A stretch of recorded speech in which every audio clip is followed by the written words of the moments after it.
Essa é a tarefa maior das instâncias colegiadas e da articulação entre elas, é de promover os espaços de discussão e conhecimento, acesso de todos a esse conhecimento sobre o funcionamento e a gestão e a organização do trabalho na escola.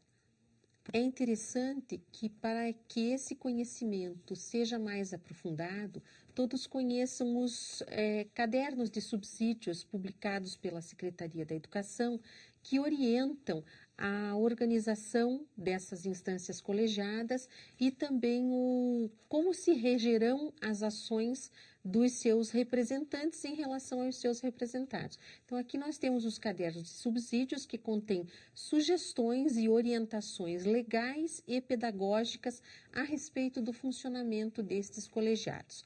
Então, eles foram publicados recentemente, né, todos esses cadernos, e eles são importantes referenciais para que as pessoas aprofundem o seu conhecimento sobre a gestão escolar democrática. É importante ressaltar a discussão coletiva que a escola deve ter, tanto das instâncias colegiadas, do regimento escolar, do projeto político-pedagógico. E os acordos e as normatizações que qualquer documento que o conselho escolar aprove, ele está aprovando algo daquele coletivo escolar, de toda a escola. E o importante é que todos conheçam, porque na medida que você conhece uma normatização que você deverá seguir, você não tem como alegar que fez errado porque você não sabia.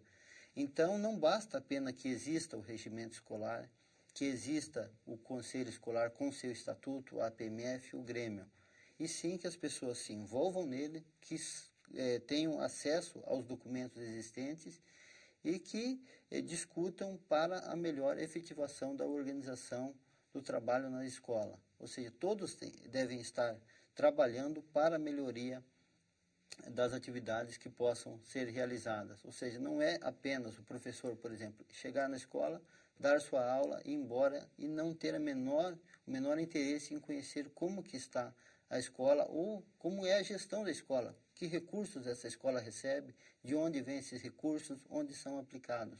Ou seja, quanto menos pessoas têm interesse na gestão, mais difícil essa gestão ela é mais difícil de se efetivar como dando certo. No Brasil, as pessoas participam um pouco da vida política, né? De que maneira essa gestão mais democrática auxilia ou contribui para reverter esse quadro? Então, justamente por esse papel da representatividade. Você começa na escola a saber de fato o que é você estar representando um grupo. Você não defende a sua ideia individual, e sim a discussão de um coletivo.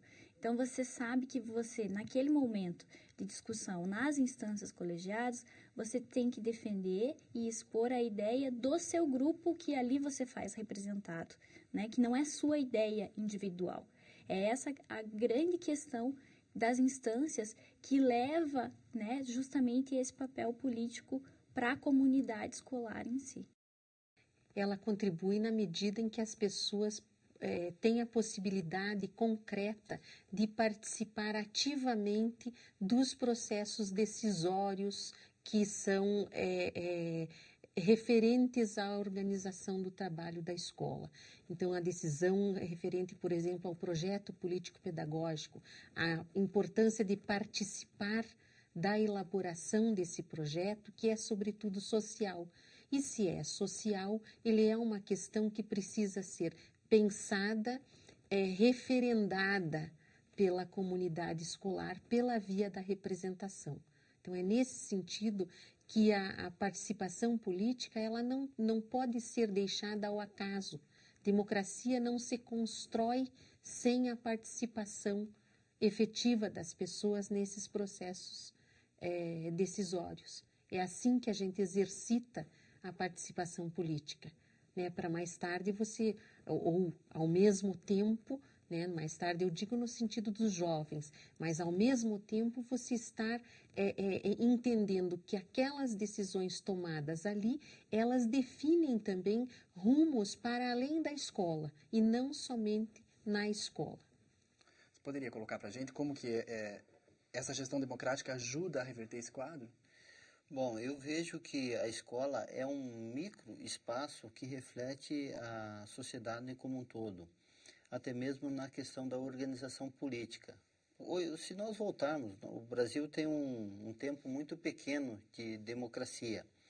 E na escola também esse tempo não é muito elevado. Ou seja, as eleições hoje para a direção das nossas escolas, elas são recentes se nós pegarmos historicamente. Então elas começam no processo de escolha do diretor e elas avançam também nas escolhas dos representantes das instâncias colegiadas. No caso do conselho escolar, não é um professor que o diretor escolhe para ser o representante do conselho escolar. Ou seja, há um processo de escolha, ou seja, os professores se reúnem e escolhem aquele representante que irá participar do conselho escolar e irá trazer os questionamentos que são discutidos no conselho, com uma pauta prévia, irá tomar a sua decisão e irá levar no conselho novamente. Não a sua decisão como professor, mas sim o do coletivo dos professores. Isto é o papel da representatividade. E mais para além, nós temos o Grêmio Estudantil. Em várias formações eu já ouvi muito, puxa, os alunos são muito imaturos. Mas se na escola eles não aprendem ou não têm esse contato político e democrático, na sociedade pós-escola jamais ele vai ter isso. Então a escola é o espaço adequado para politizar os alunos e também incentivar a politização, de certa forma, de participação, de melhoria de professores, de funcionários, equipes pedagógicas e de pais e responsáveis. Professores, eu gostaria de agradecer a presença de vocês aqui. Muito obrigado pela participação. Foi um prazer tê-los conosco.